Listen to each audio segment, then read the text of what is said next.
Hey everybody, welcome. This is Wine School Debrief.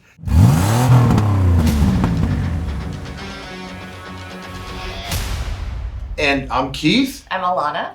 And today we are reviewing a class I did on Italy. Great class. Make sure you wait till the end. A lot of good information about how to read a wine label is at the end. And like and subscribe. Please like and subscribe. Please do. Thank you. All right. Let's do it. Let's watch this. You'll be fine. We're starting out with one of your maps. I'm so excited. Oh, yeah. I love it. The rectilinear nature of them is really funny. Good. I jumped from Napa, where I really felt out of sorts, to someplace I was working at Torrigiani, a winery in Tuscany, in northern Tuscany, just outside of Firenze, Florence, and that's where I did most of the, where I really earned my chops, where I really spent a lot of time, working there.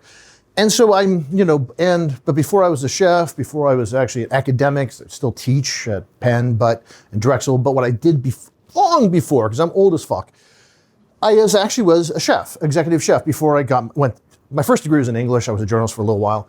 Then I got my master's. But in between all that, I was a chef, and I was actually a chef for quite a, good 7 years, executive chef. And so I'm largely dealing with classical Italian food. So my love of Italian food and wine has always been there, but working in Italy changed how I thought about Italian wines completely. Because on the East Coast, we have this idea of what Italian is, and it's a good idea. But if you ever notice, how we speak Italian here, if you ever saw anybody using terminology, right? You always realize, everyone calls Amarone, or they call, gabagool. I just don't know what that is. Someone says it's capicola, I'm not really. But what you realize is that everyone in this area, all the East Coast, everyone's actually almost every Italian American is from Sicily. And they brought with them a dialect of Italian and ideas about Italian wine that are completely different than what modern Italian is. It's kind of like in the 1700s, when the Scottish brought their language into America. Because I'm Scottish, or historically, heritage-wise, I'm a friggin' Wallace, But that language, actually, that's the Southern dialect, right? So, that's what, that is now, that drawl, that's an old classic Southern dialect from Scotland, which is weird. So language has evolved, but it kind of stayed put here, and it evolved where in its homeland evolved. So our ideas on how we say things are actually they're from another era. So I'd like to introduce, and as we grew up, we also started this thing where our idea of Italian food and wine is very different than the Italians' idea of food and wine. That's the thing that I'm slowly getting to, is this idea that our idea of Italian wine and food is so different than how the Italians think of it. And my time working in Italy really showed me that, how dramatically different we think of it. And the truth is that my Italian classes, until I realized that, when I was teaching my Italy, what I know of Italy from working there, and just that first view of it, that first person view of Italian wines, so different than what Americans. And so people would come to my class on Italian wines, and they would be so depressed by the end because they didn't like any of the wines. So now I actually teach it with that in mind. Let's look at a real Italy. Let's look at what Americans like. So I intermix the two. And there's always going to be somebody who's really going to just love the Super Tuscan I show, and then pretty much hate a lot of the other stuff. But at least there's context now, and people aren't nearly as freaked out. Great intro. Okay, good. Yeah. What I want to give you, because it's a class, right? What I want to give you, I'm not going to give you a lot of technical knowledge, right? Because that doesn't really matter. It doesn't help you buy things or understand things. What it does is actually understanding what Italian wine is.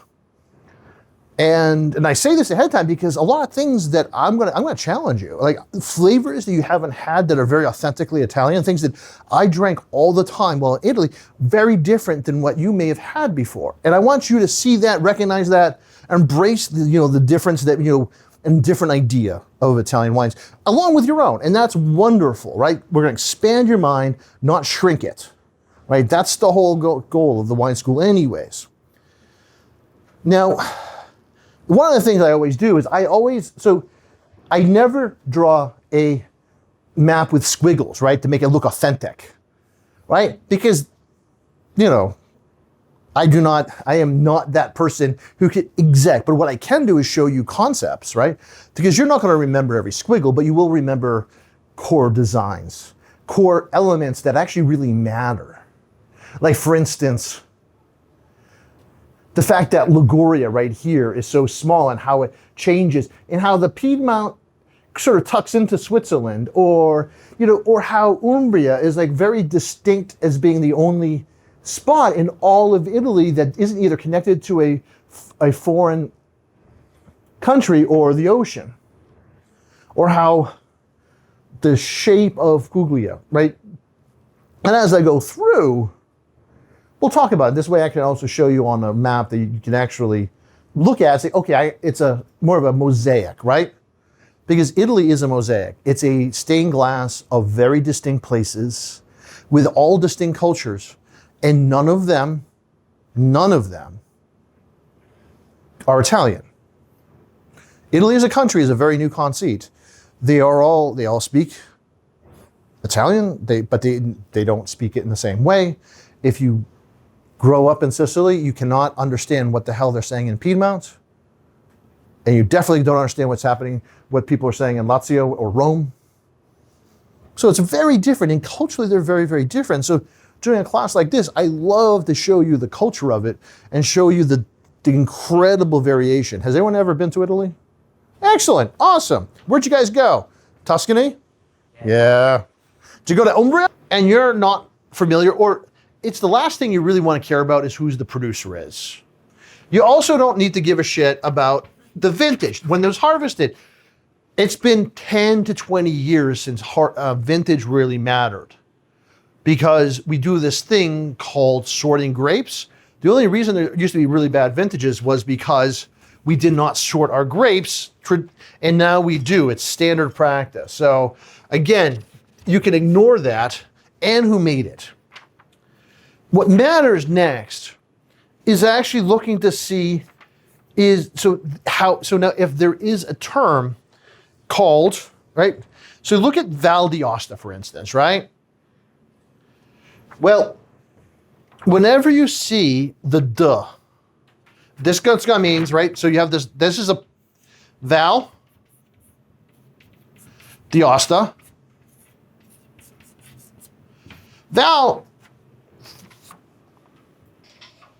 So Keith, this is where I just want to cue people. We're going to get into your great advice about label reading. Oh, that is true. Yes, we're going to jump in. Yeah, I know this is I really, in this class, I really put in a lot of information in the beginning. And yeah, I'm glad I'm jumping into the label reading right now. Cool. Let's just say we don't know what that means, right? This could be anything right now, okay? We do not know what that is. But whenever we see the D or DE or DO, and then a word, that means of.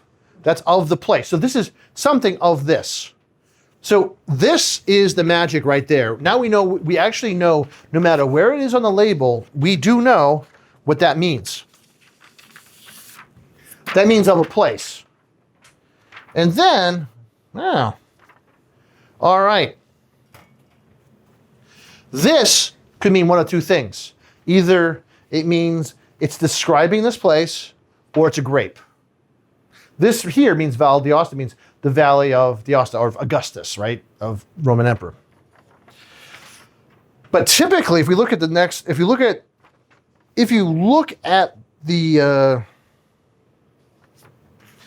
flight that we're coming into, you'll notice that the wine number 2 is Sagrantino di Montefalco. Oh, God, I can't speak today. Sagrantino di Montefalco. So we know that Sagrantino is something, right? We're not sure what that is, but we knew DI, Sagrantino, is a place. Now, the only time you see 90% of the time, the first thing in that sentence, in this phrase, Sagrantino di molto facto. Sorry, let's get that right. 90% of the time, that's going to be the grape variety. 90%. So when you look at, actually, it's not closer to 95%. My handwriting is amazing. But there it is. Yes, it's Yeah. frequently, like you said, 90% of the time the grape comes first, and then you have that modifier D or D apostrophe, and then the place. And so that's really simple to remember, even though there are words you're unfamiliar with or are Yes. difficult to pronounce, unless you're a native speaker. That's perfect. That's how you figure it out. Exactly. Yeah, it's actually a very straightforward, Yeah. easy way to understand most Italian wine labels. So you can make a reasonable assumption, and pretty much, unless it's Val d'Aosta, it's going to be grape of place. So you'll know the name of the grape and where it's from, just by looking at that. And you're saying except for Val d'Aosta because Yeah, well, it's very rare to have it being the Valley of the Place, Right. Valley of Augustus. Usually, That's what it's I- just the grape, whether it's Yes.